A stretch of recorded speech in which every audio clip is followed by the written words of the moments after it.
going to follow Steve home just to make sure he gets there okay. I haven't seen his new abode. And he had a little trouble getting his bike started this morning.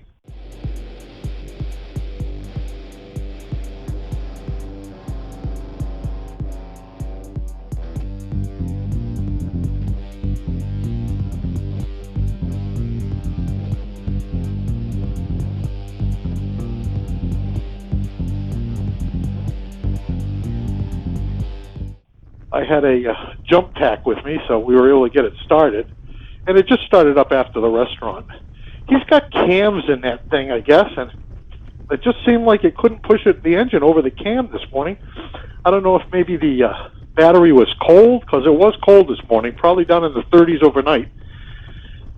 And I think it might just not have enough power to get it over the cams. Started right up over here, though. And,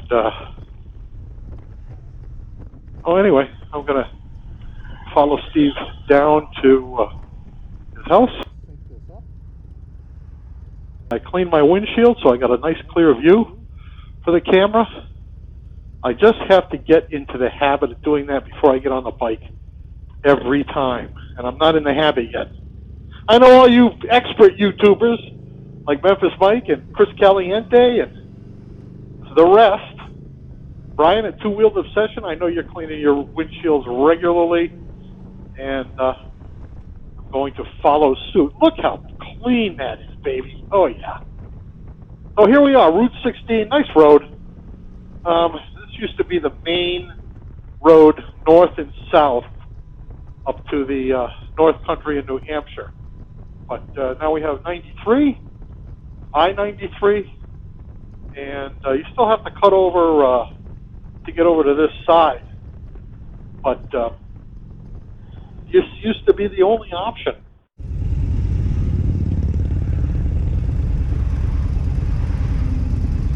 I just wanted to get all of this on video. Image stabilization is not going to help that. If you look at the shoe pads here, see how they're shiny? See how they're shiny? Yeah. That's just from the vibration under my feet. It polished the rubber.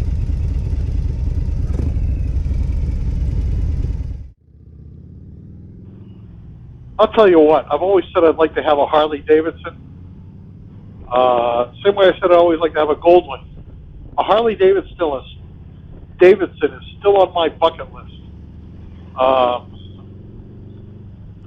Mainly because of the sound. I just don't love the sound of a Harley Davidson. My V-twin Intruder doesn't sound like that. Something special about the sound on a Harley Davidson, as I understand, it's a patented sound. Somebody tried to copy them with the same engine configuration, and they were sued over the sound, if you can believe that. At least that's what I heard. Could be complete crap. I have no idea. You know, one of those, well, that's what they say. Anyway, so, but I find the next best thing to owning a Harley Davidson, and a lot cheaper, is just to ride with one. Then you get the benefit of the sound, and you don't have to pay the bill. The repair bill, the tune-up bill, and the biggest bill of all on Harley Davidsons is the accessories bill. Can you, listen, I contend that a Harley Davidson is in the business of selling accessories, okay? Take a look at their catalog for bikes, and then take a look at the size of their catalog for accessories, and you tell me which one they're concentrating on. But hey, that's okay. Whatever floats your boat, baby. That's what I say. Whatever floats your boat. And we do have the camera going. I can see that that's running away. I haven't taken much video today. Of course, we really haven't been on the road that much today. I think it's only been, I think we left around 8 o'clock. We left Lancaster. We headed south on 16, and by 10 o'clock we were sitting down to breakfast in Wakefield. So it's not going to be a long day. Actually, I would be home in about an hour if I wasn't going to follow Steve. Maybe I'll just rush home to see my beautiful wife, the love of my life, for 45 years now. It'll be our 40th wedding anniversary, beginning of September. So maybe I'll just rush home to the luscious Sharon, the luscious and beautiful Sharon, or maybe I'll go have a hamburger. I'm not sure. That's the second love of my life for more than 45 years. Hamburgers, love them. Anyway, another beautiful day here in New Hampshire. A great day to be alive.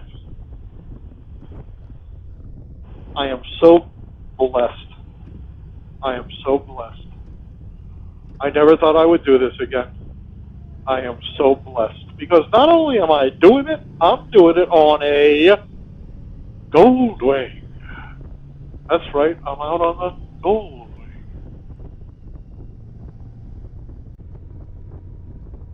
I know that's your tagline, Chris. I know it. Come on, man, you got to share. You could use mine. Over and out. If you want. And I'm not using your tagline. I'm just appreciating your style, man. That's what it is. I love your style. Yeah, there are certain people that I'm comfortable with riding close to like this. He's one of them. My friend OSJ is one of them. My friend Carl is one of them. And there are a lot of people that I'm not comfortable with riding close to. They're just kind of unpredictable. And or if I don't know them, if I don't know how they ride, I'm not comfortable riding this close.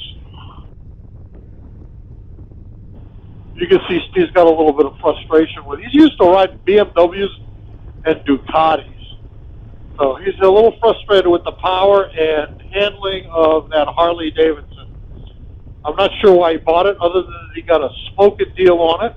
It's a 90th anniversary edition, 1993. I think it had 93,000, 94,000 miles on it.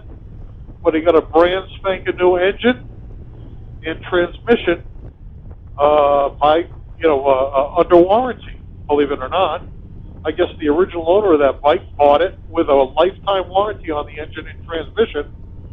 I don't know why they were doing that, but maybe in the 90s it had something to do with people's perceived reliability,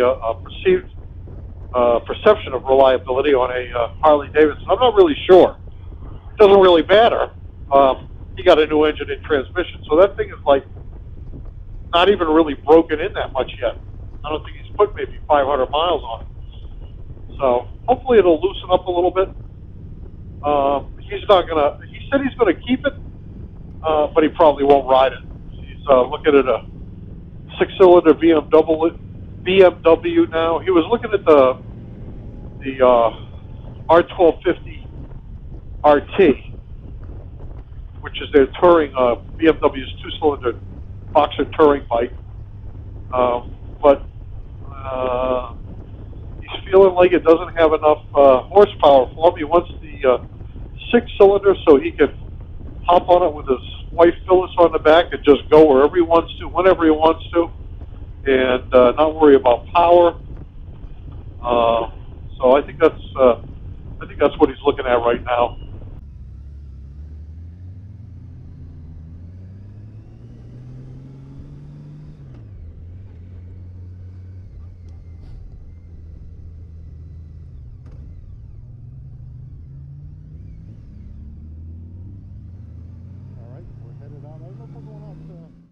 Or considering right now. I'd like to go have a ride on a 6-cylinder BMW as well. I think they're sharp-looking bikes. I think they've got a lot of nice convenience features on them.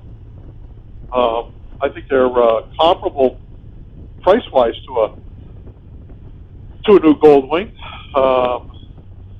And on top of that, I think whatever, I don't know what kinds of deals you can make on Goldwings and top of the line bikes these ever. I mean, I haven't bought a new bike since 1979. Everything else has been used. Oh, no, I'm sorry, 1989. My Katana was new. But, yeah, I will never buy another new motor. As a matter of fact, that'll be a good subject for a motovlog. New or used? For me, now, it's used. Definitely, definitely, definitely.